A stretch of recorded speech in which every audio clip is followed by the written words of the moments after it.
di leen ñaanal jàmm yi sàkku ñaan ci ñëpp xibaar yi ak ndaw yeneen yu doon fexe tukkeeti ci anam yu dëppoowul ak yoon yu nu daal di teg loxo ñenn ca ñoom ña des xelu ñaari téeméer la ñu woon ci biir gaal ga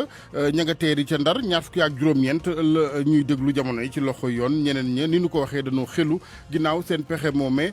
mujjul antu tukki ba yam ca Ndar Souleymane Teliko di ab juge dinañ ko déglu tey ci kanamu rapporteur bu conseil discipline conseil supérieur magistrature bu Sénégal ci li waral déglu gi ak it jaar gi ci kanamu mbootaay guni mel mooy kàddu yu mu yëkkati woon ak xalaat jëme ci nanu fi àtte woon Khalifa Ababacar Sall wàllu yoon bokk na ci ba tey juróom-ñett ci conseil municipaux yu jedde Caaroy kaw yu nu dàqee woon ca boobu conseil municipal ndax wàllu absence ak ñàkk a teew yoon daal dina def ne dañoo war a duggaat ca boobu conseil municipal kon dakkal na dàq gi muy ndam ci ñoom ñu ngay wéy nag di joxoñ maire ba Cheikh Dieng leneen ci xibaar ñeel wàllu dem ak dikk bi ak yoonal gi ñeel règlement 14 UEMOA dinañ ko doxale na mu ware loolee yëglu la gu tukkee ci ministre bi ñu dénk talibeeg dem ak dikk gi El Hadji Oumar Youm décembre 2021 la doxale gi ci weneen wàllit wàllu coppar ñi ak soppi woto yu màgget yi ci réew mi it naka noonu yeesal gi ñeel parc automobile wax na ci kanamu assemblée nationale doggu nguur gu Sénégal ngir daal di egg ci lu ni mel ci technique bi Aliou Ba.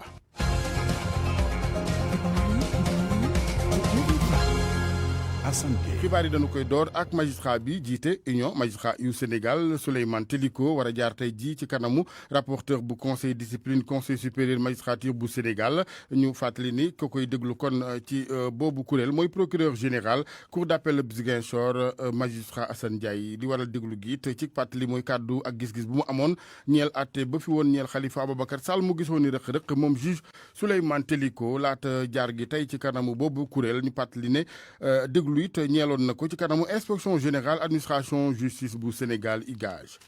ca Ndar brigade territoriale ba fa daal di kar gaal geneen maanaam ay gune doomu Sénégal ñu nasoon tukki ci anam dëppul ak yoon ñaari téeméer ca gaal ga mooy seen ab lim ñaar fukki ak juróom-ñeent nag la ñu teg loxo ñeneen ñi xelu jamono yi leeral li Mouhamed Nabi Sila gaal gu defoon lu ëpp téeméer ak fanweer ci ay doomi aadama yu bëggoon dem ca Espagne ci wàllu mbëkk mi ñoo am ay jafe-jafe ba dal sax ci plage bu hydrobase bile gannaaw ba sandarma yu brigade territoriale jote xabaar bu ni mel egsi ci bërëb bi fekk ñu fi lu dul juróom-ñeenti nit ñi ci des rëcc ay checkpoint yu ñu def ci gaaru Thiès ak ci buntu dëkk bi tax nag ñu teg loxo ñaar fukk yeneeni nit yoo xam ni dañ doon bëgg dellu ca bërëb ya ñu jóge woon ñoom ñi ci ëpp nag dëkk ci Mbour Joal Fatick ak Île du Saloum te mboon ci Mbour ci àllarba bi ñu génn tey nag ñi ëpp ci ñi nekkoon ci gaal gi jote rëcc mu bokk ci benn jigéen benn ci capitaine yi bokk nañu ci ñaar fukk ak juróom-ñeent yi ñu teg loxo daañ leen déglu ci àllarba bi ci brigade territoriale bu gendarmerie bi laata ñuy seet ba mën a teg loxo convoyeur ak passeur bi encaissé woon seen xaalis ñu yokk ci ay doomi Sénégal yu jëloon mbëkk mi doon dem ca Espagne seen gaal yam ca Mauritanie jot nañ leen indi ci frontière bu Rosso Sénégal ci talaata ji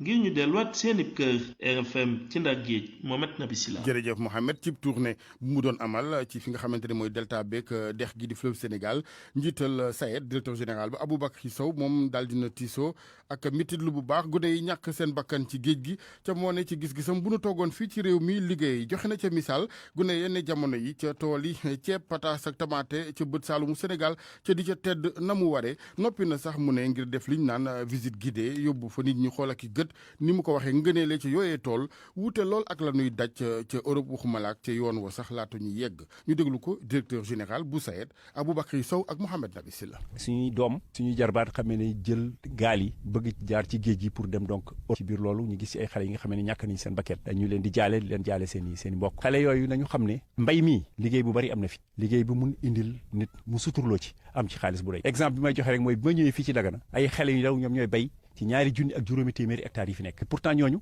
mënoon nañu aussi xalaat jël gaal yi pour dem waaye bu ñu waxee ak ñoom nee nañu fii ñu ngi fii tedd mooy wax xale yi Sénégal xam leen ne fii ci biir vallée bi ci biir Sénégal sax am na bu ñu ñëwee ci mbay mi wala ñëw ci càmm bi am na fu ñu mën a liggéeyee fi xam ne mën nañ ci tedd bu baax a baax ce serait bien que ñu organiser ay groupe ñu ñëw di visiter fii xool nit ñi lañ fiy liggéey ceeb bi mën nañ ci am xaalis mbayum tamaate mën nañ ci am xaalis mbayum soble mën nañ ci am xaalis mbayum loox mën nañ ci am xaalis mbayum pataas mën nañ ci am xaalis loolu yëpp mën nañ ko fi def te lu am na ay xale yu ndaw ñi génn université ñi nga xam ne c'est des diplômes de l'université ñoom ñooy liggéey ci loolu di ci am di ci tedd moo tax maa ngi leen di ñaan nañu delloo si waat seen xel xam ne fii bu ñu fi toogee mën nañ fi am lu ëpp foofu li nga xam ne donc moom moo nekk Europe. directeur général bu SAED Aboubacry Sow gouverneur ab Kaffrine di dëggal lu ni mel moom jàpp na ni mbay mi ci boppam mun na doon saafara ci gune yi nga xamante ni ñooy wutali bitim réew ak it ñiy fàqe ci gox yu xëj ci réew mi di def li ñu naan exode rural mbay moomu mu ngi ko xamle moom gouverneur bu Kaffrine ci tournée économique bu mu doon amal ci diwaan nga doon xool fan ci toll ci mbay mi ca Ndoukoumane monsieur le gouverneur William Manel ak Oumar Ndiaye.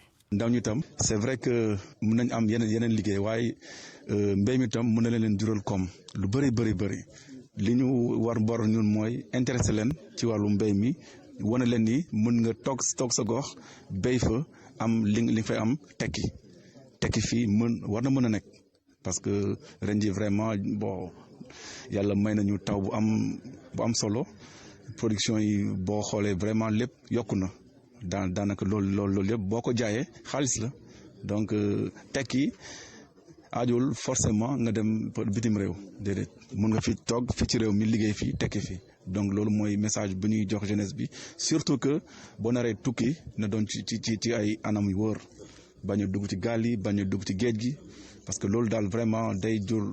loraange pour yow sa bopp say waajur mais surtout kii sa réew. pour man RFM mooy rajo bi gaaw ci xibaar yu wóor. RFM xibaar yu wóor te wóor. ñu waxtaanee pétrole ak gaz bi dox diggante Sénégal ak Mauritanie ak jariñoo gi ministre bi ñu dénk wàllu pétrole ak énergie ci Sénégal Mamadou Mactar Cissé yëkkati na kaddu ci kanamu député yu Sénégal yu Mauritanie naka noonu doon sàkku ci société privée yu Sénégal ak Mauritanie ñu daal di lëngoo doon benn ñoom it ngir kàttan gi war fexe ba ñoom it naka British Petroleum BP defee ñu daal di bokk ci liggéey yëpp pétrole gi ak jariñu gi fileek 2023 yooyu kaddu mu ngi ko yëkkatee ni ñu ko waxee ci kanamu député ñaari réew yi Abdou Diouf Junior. dañoo war a wax dëgg askan wi wax dëgg parlementaire yi nga xam ne ñoom ñoo leen toggal ci assemblée nationale dëgg joojee na wekku ci lan la ñu mën a jëlee ci exploitation ressources yi Mouhamadou Makhtar Cissé di xamle ne loolu rek moo mën a tax dal am ci suñu réew yi moom mooy jëwriñ bi ñu dénk fii ci Sénégal wàllum pétrole ak énergie. dama jàpp ne loolu lu mënta ñàkk la ngir benn jafe-jafe bañ a am jafe-jafe yooyu nag suñ ko mënul bañ itam ñu fexe ba daal di koy limité jamono ji itam ci ngeen war a góorgóorlu bu baax ba xool itam risques yi nga xam ne am na ci wàllu alam gi ak naka lañ mën a def ba mën koo wàññi. booy xool projet GTA ñu ngi koy liggéey ci waax yu Sénégal ak feneen waaye li ëpp ci liñ ci waroon def nañ ko ba noppi suñu sukkandikoo ci directeur général bu BP Sénégal Jérôme Mossari. ñun dañu jàpp ne retard bi nga xam ne tukkee na ci Covid-19 bi benn at kottu la kon fii léegi atum 2023 dinañ am gaz bu njëkk bi te itam booy xoolee liggéey yi ñu waroon def yëpp daanaka xaaj bi def nañ ko. jamono ji nag la entreprise privée yu Sénégal ak yu Mauritanie war a tànn ngir gën a góorgóorlu bu baax boole seeni doole ngir mën a am ay déggoo yoo xam ne dañ koy siif ak entreprise bii di BP mën a liggéey ak moom Mouhamadou Makhtar Cissé di xamle ne suñu ko deful duñu jëlee dara ci BP ak lu ci mën di am soo leen ko defil itam BP dafay daal di liggéey ak yeneen entreprise yoo xam ne ci bitim réew lañ nekk kon lëkkaloo boobee mënta ñàkk mën ngeen jàppee BP ñu baax de waaye duñu waa Croix-Rouge de duñu leen may dara faaw rek ngeen waajal soobu ci wàllu pétrole ak gaz ak ni muy doxee fexe ci am koom ndax fi kenn du leen may dara lépp loo leen ci am da ngeen ko liggéeyal seen bopp waxtaan yi nga xam ne dox na fii ci Ndakaaru diggante ay député yu Sénégal ak yu Mauritanie te Oxfam ak yi partenaire am daal di koy taxawal suñ ca noppee war nañu mën a am mbootaay goo xam ne moom mooy saytu tolluwaay projet gazier bu GTA. jërëjëf Abdou Diouf Junior ñu waxtaanee dem ak dikk bi ak lu jëm ci yoonal gi di règlement 14 bu UEMOA ñeel wàllu charge à l'essieu wote yeeg la ñuy yeb ak PSE geeg la war nepp yàpp ngir ñu mën a jaar ci tali UEMOA daan ko doxale ba mu mat loolee ministre El Hadj Oumar yu ma ko xamle ci weneen wàll it yeesal gi ñeel xanti woto yi ci réew meeg màggetaay loolu it nguur gi dina ci jublu ne renouvellement mu ngi ko xamle ci assemblée nationale jamonoy adoption loi bi ñeel fonds d'entretien routier autonome FERA Hadj Seydou Nourou Ba. chauffeur transport en commun yi nañ ci bàyyi xel te ñu xam ne day am lii di appliqué ba mu jeex takk règlement 14 bu UEMOA jëm ci charge à l'essieu maanaam li ñu wax a yàpp mu bañ a ëpp laata ñu yàq tali bi dañ koy tàmbale ci weeru mars 2021 Maître Oumar Youm ministre des infrastructures transport terrestre ak désenclavement. waaye bu soobee yàlla jox nañu délai mars 2021 ci la ñuy war a def nag application intégrale yi nga xam ne mooy règlement 14 ñu bàyyi nag par parloo Sénégal parce que léeg-léeg bu loi amee loi dafa nekk ordre général maanaam loi dafay appliqué wu ci ñëpp bu ñuy appliqué loi di ngeen dégg ay grève di ngeen dégg ay coow di ngeen dégg ay menaces mais wax dëgg yàlla nag ñun suñu dëkk bi moo ñu gën a lépp te bu lii nga xam ne nag président def na mooy yokku xaalis bi nga xam ne moom mooy def entretien routier dañu ko war a toftal ak sàmmonte ak réglementation bi nga xam ne mooy tax tali yi duñu gaaw a yàqu ku ñu wax ne da ngay charger 5 tonnes yemal ci 5 tonnes ku war a charger 10 tonnes yemal ci 10 tonnes ku war a charger 20 tonnes yemal ci 20 tonnes.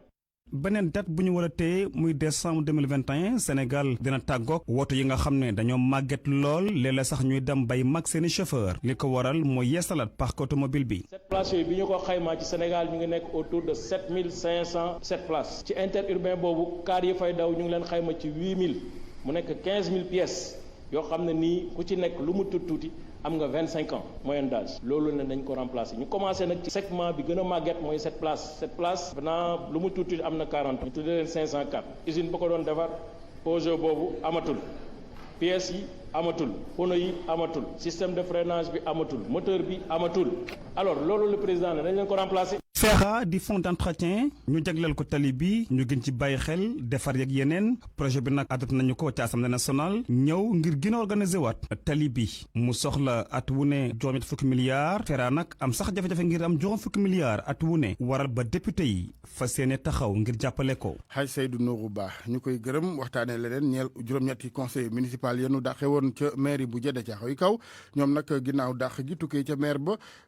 dogal jibee na ci yoon ci chambre administrative bu Cour suprême daal di ñàkk ànd ci dogal boobee kon ne nañ leen delloo ci seen ab liggéeyukaay loolu kon di lu nu rafetlu ñoom yooyu conseil municipaux nekkoon ci janook taskatu xibaar yi démb ginnaaw ni nu ko waxee dàqu maire ba Cheikh Dieng 9 mai 2019 ca lii di Cour suprême lankal ko lu ni mel ba ñooñee ne ay juróom-ñetti conseil municipaux war a delluwaat ca xëyma ca boobu mairie bu Djeddah Thiaroye Kaw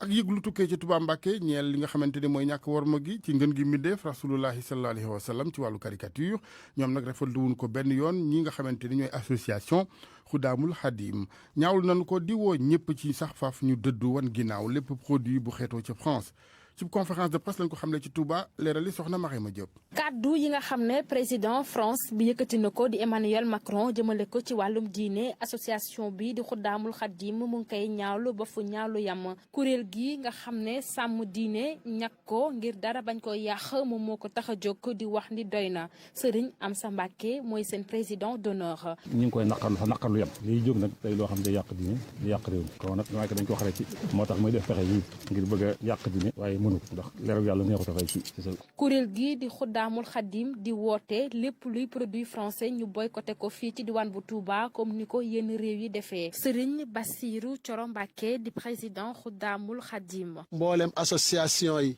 moo xam fii ci biir dëkk bi la di Touba wala bitib dëkk bi di Sénégal ak fu mu mën a nekk ci àdduna bi ak mboolem kuy julit ni ko mboolem réew yi yëpp naqarloo fii la gën a jaadoo fii ci kër Cheikhul Khadim lépp loo xamee ni France ma nga ca di ab produit mbaa lu mën a doon comme ni ko nit ñi defee loolu fii la war a njëkk ñu taxaw ca. Xuddaamul Xadim di fàttali ni ci seen tur la ñuy waxee waaye itam di woo bépp kuréel boo xam ne xeex diine moo tax ñu sos ko ñu jug taxaw ngir lu ni mel du daal di amaat Marema Diop fii ci Touba RFM. jërëjëf soxna Marema moom gën gi mbindeef nag ñuy màggal ëllëg ci alxames ji li nga xamante ni mooy gane si àddinaam di ngëneel ci àddina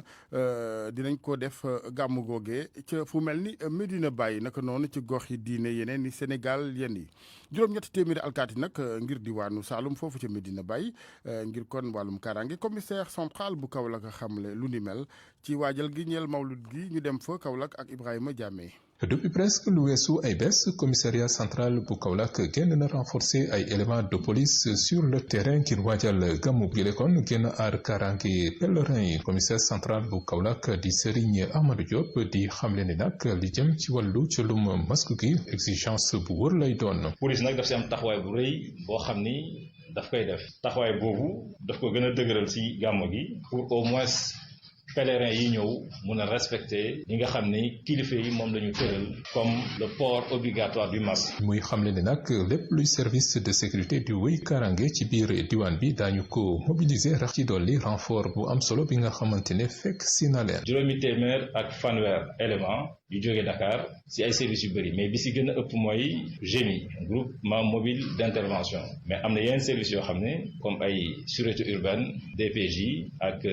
les services de la cybercriminalité division cybercriminalité ñoom ñëpp ñëw nañu pour jàppale ñu si liggéey. lu jëm ci wàllu jumtukaay yu mel ni ay oto ak ay moto moom nee na def nañ ci lu am solo. moyen logistique yi defe naa ni jot nañ mobiliser lu toll fukki oto ak juróom ak ñeenti motard yoo xam ni dinañ taxaw pour mun a faciliter déplacement éléments yi sur le terrain. opération de grande envergure bi mu ne nag tàmbali nañ ko depuis octobre jur na lu bëri ci wàllu interpellation ak nangu oto ak ay moto lu mot kon ñaari téeméer ak juróom-benn fukk ak juróom-ñetti doomu aadama wóolu nañ leen saytu leen ndax seen comportement ci biir mbedd mi. Ibrahima Diame Kaolack rajo Futurs Médias. RFM Sport. tàggat yaram ñu dalal Cheikh Tidiane Diagne sëñ Cheikh maa ngi lay ziar. maa ngi lay fay El Hadj Assane Gueye. Cheikh boycotté go produit français sa karawaat gi kawe na de. ndax loolu dana neex a boycotté El Hadj Assane loolu ay coow li.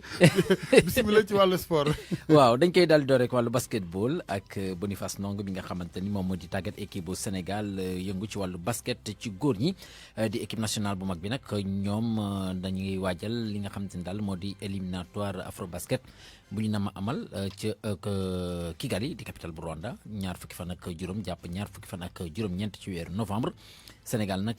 bokk groupe ak ñii di waa Angola Mozambique ak Kenya. moom nag Boniface Ndong gulet muy daal di kon bokk soobu ci jogante gu ni mel gannaaw ba ñu ko nommé mu doon entraîneur bu équipe nationale bu basket bu Sénégal ci wàllu góor ñi na ma leen ko waxee nag ni ki tey jii dana amal conférence de presse daal di siwal liste jour yi nga xam ne daal ñoom la tab ci bu 17h30 jotee lay daal di amal lu ni mel foofu la ci dalluwaay fédération sénégalaise bu basketball nekk ci stadium Marius Ndiaye.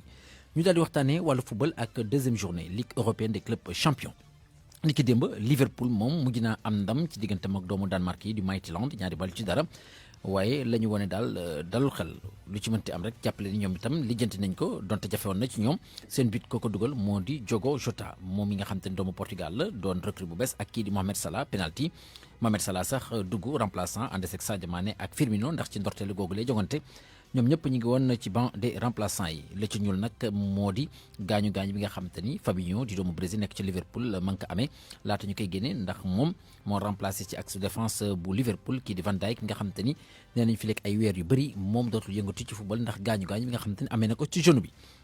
Olympique bu Marseille moom démb ca Vélodrome dafa mujj ñàkk ñetti bal ci dara digganteem ak Manchester City loolu nag du mbetteel biti Manchester City ka ko dugal moo di Raheem Sterling Gundogan ak Kevin De Bruyne Real Madrid moom mën nañoo jàpp ne sax daa rëcc ndax démb Borussia Mönchengladbach di équipe bu Allemagne jekk woon na ko lool ngir gagné ko mën na ko 2-0 waaye daanaka ci njeexitalu jogante gi la Real Madrid daal di égaliser seen but nag ka ko dugal moo di Karim Benzema 87e minute ba ca des ka ko dugal nag moom moo di Casemiro di doomu Brésil 93e minute de jeu ñaari bitu équipe bu Allemagne bi di Borussia Mönchengladbach ka ko dugal nag moo di Marcus Thuram doom la ci Lilian Thuram mi nga xam te ne ancien international français la. Porto moom dafa daal di daan ci dëkkam ñi di waa Olympiakos di équipe bu grec ñaari bal ci dara Pape Abdou Cissé di doomu Sénégal moom nag ci Olympiakos la daal di ne équipe FC Porto geneen doomu Sénégal ma nga ca di Mamadou Loum Ndiaye waaye moom jotut a football yeneen résultats yi Bayern Munich mi nga xam te ni moom moo di équipe championne en titre moom nag dafa fekki Lokomotiv bu Moscou ci dëkkam daal di ko daal ñaari bal ci benn. Atlético Madrid diggam ak Salzbourg la woon ñetti bal ci ñaar la ko Atlético Madrid daal di daan ñaari biti ko dugal di doomu Portugal gi di Joao Félix. Atalanta bu Bergame dafa daal di match nul ak Ajax Amsterdam 2 buts partout Shakhtar Donetsk di équipe Ukraine ak Inter de Milan ñoom itam daal di match nul niki démb 0 but partout la ci des ci wàllu jongante ñeel deuxième journée Ligue des Champions tey jii ci ngoon Juventus de Turin ak FC Barcelone bu Cristiano Ronaldo mi nga xam te ne moom jongante gi du ko teewee dafa waral moo di coronavirus bi ba tey moo ko daal di tëral googule match incha allah di ngeen ko mën a déglu itam ci bu 20h jotee en direct ci rajo Futur Média Istanbul Başakşehir di équipe bu Demba Ba ci Turquie ñoom tey jii dañu dalal Paris Saint-Germain bu Idrissa Gana Gueye geneen jongante moo di Rennes ak ñi di AS Séville dañ ko daal di amal ci Espagne ci bu 20h jotee Mbaye Niang moom du ko teewee ndax ba tey jii nii entraîneur bi jëlu ko. di Julien Stéphane di doom ci Guy Stéphane mi nga xam te ni ci jamono doonoon na sélectionneur bu équipe nationale bu Sénégal jamono gi bokk ci encadrement technique bu équipe nationale bu France ànd seeg kii di Didier Deschamps waaye googu la jongante diggante Rennes ak Séville geneen doomu Sénégal moom dana ko teewee moo di Alfred Gomis mi nga xamante ni daal moom moo di seen góol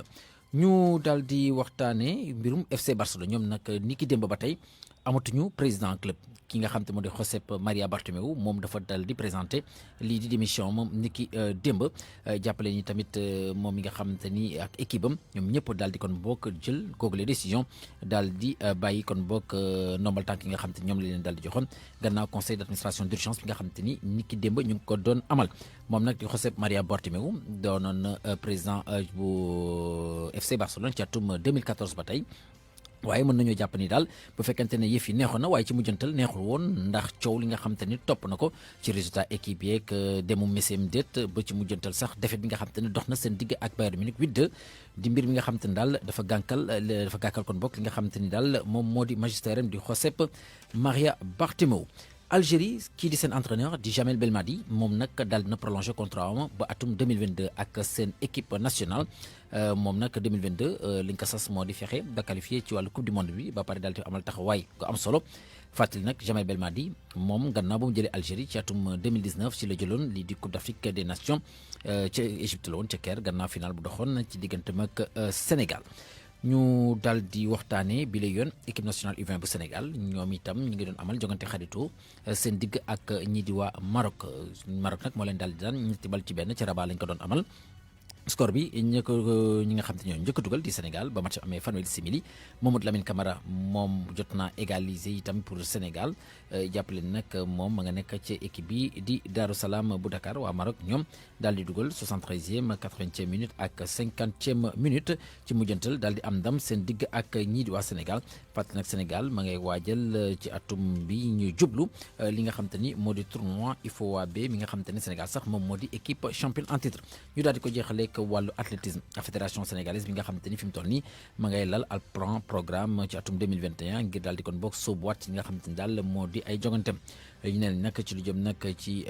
ay coppite bokk na ci daal di encadré meilleurs athlètes yi nga xamante ni ñoom ñoo fas yéene kon bokk teewal Sénégal ci compétition internationale yi dañ si daal di déglu njiitu fédération sénégalaise bu athlétisme di saxawale ci téléphone Youssouf Mbodian. compétition yooyu ci ñaari pàcc la am na compétition yoo xam ne ci réew mi lañ koy organiser am yoo xam ne bitim réew lañ ko organiser yi ñuy organiser ci réew mi nag li ñuy wax compétition sur route la mooy xale dañuy daw ci mbedd yi nekkul ci stade bu fermé kooku mois de janvier yëpp moom la ñu organiser le 8 février la ñu compté organiser championnat nationaux yooyu bu ñu fa jógee nag doog a organiser ay championnat ci stade yi am na championnat yoo xam ne si moom lañ jagleel xale yi yooyu ñu ngi koy organiser mois de mai 31 mai yi nga xam ne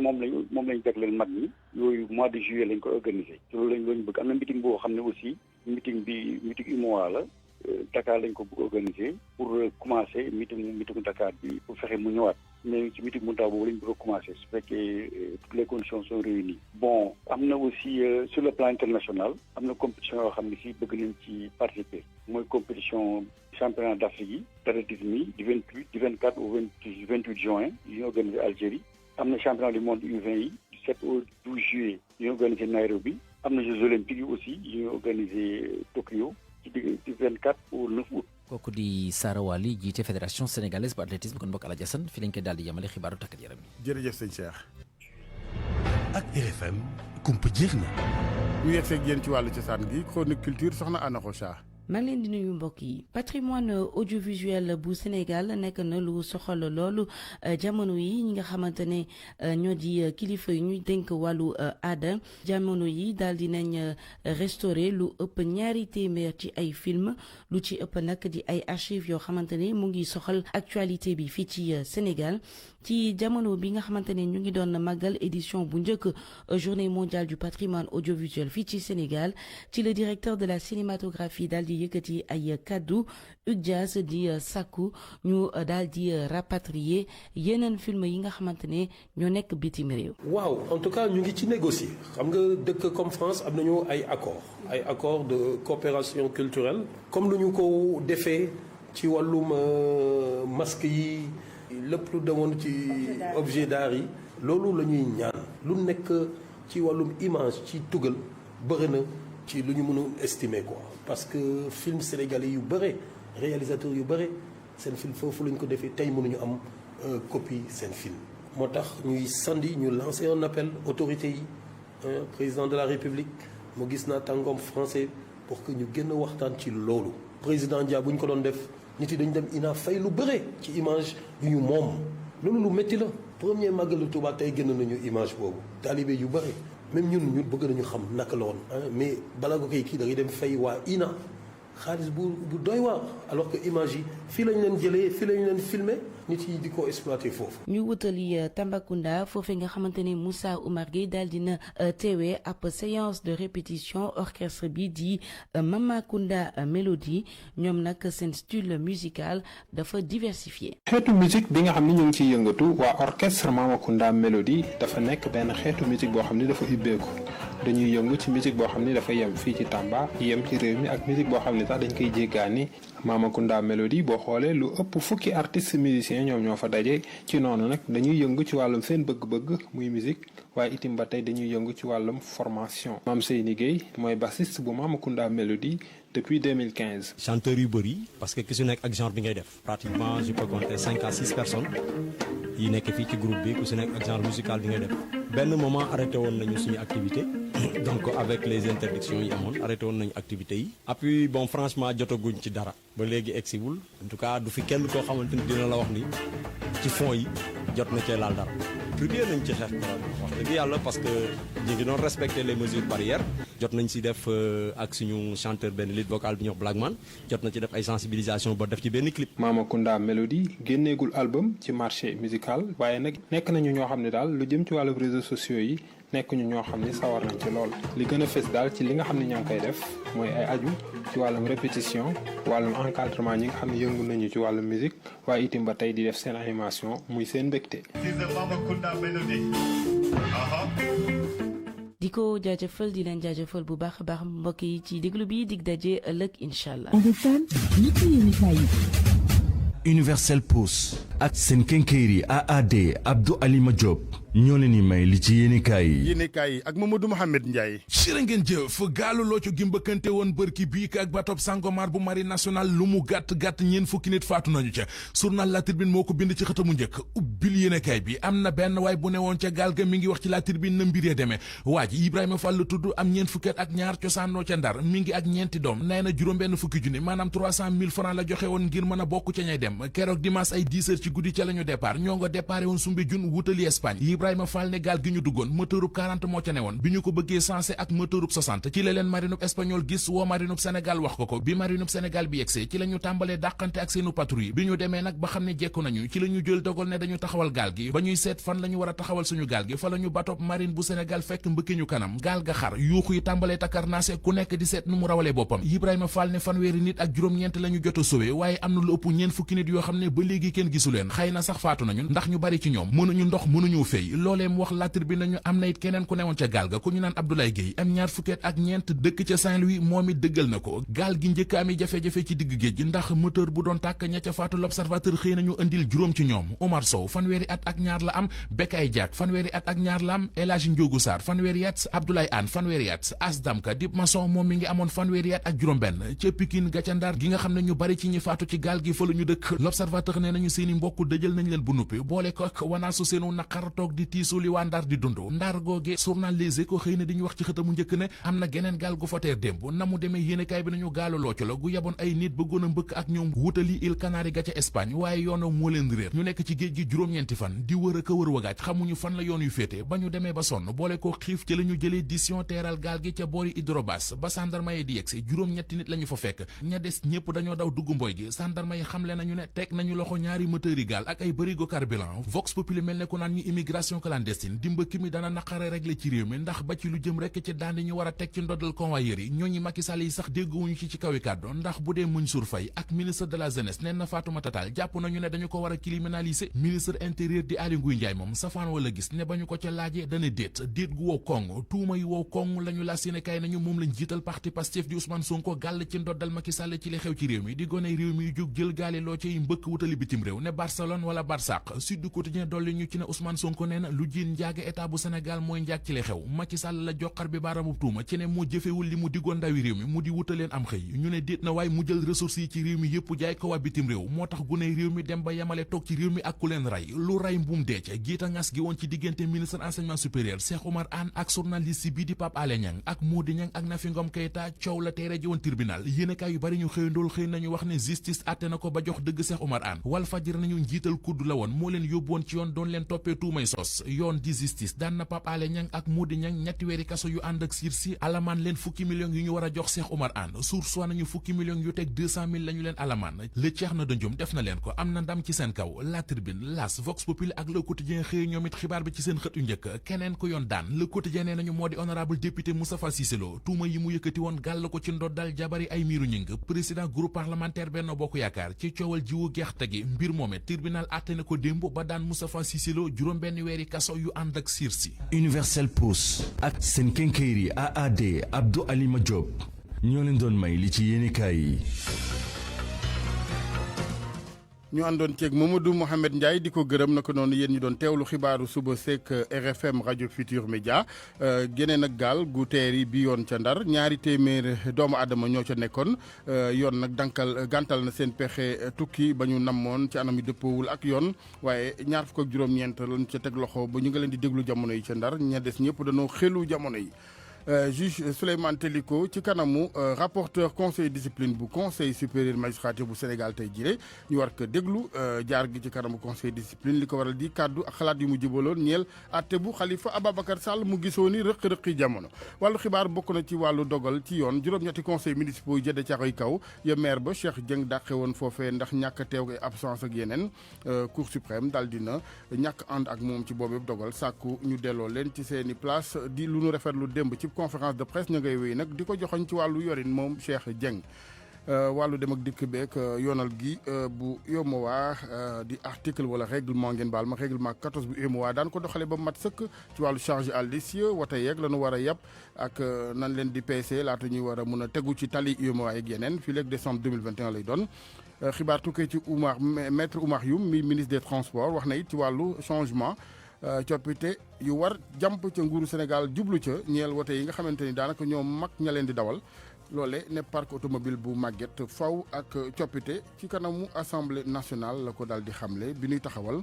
ak adopté loi buy jëmmal fonds d'entretien routier autonome di boyet boo xamante ni la ci ko tax a jóg mooy defaraat geek ñoŋal gi ñeel tali yi. Aliou Ba moo nekkoon ci technique bi ñu koy gërëm di ko sant ngeen baal ma. soxna Yacine Pouy ngir wàllu digital gi xaaj njogu jën ci réalisation ci kanam tuuti incha allah ñu ànd ak yéen ci daan coronavirus ak Mballo Dia Thiam jiite SUTSAS xayma gi ñuy defal xeex beeg yeneen waaye dinañ ànd ak sunu papa ju amoon jàngoroy coronavirus di ci def yu seede la mu ba ci moom ne ay séquelles di mandarga wàllu paju meeg suivi bi war ñeel ñi amee jàngoroy corona ak certeeg paj meeg la mu leen di jural léeg-léeg ci jàngoro yenn yi bu sañoon état bu Sénégal di bàyyi xel ñooñe ne kon ñu amoon jàngoro ji ci wàllu taxawu gi ñeel paju mi Aliou ci kanam tuuti incha allah.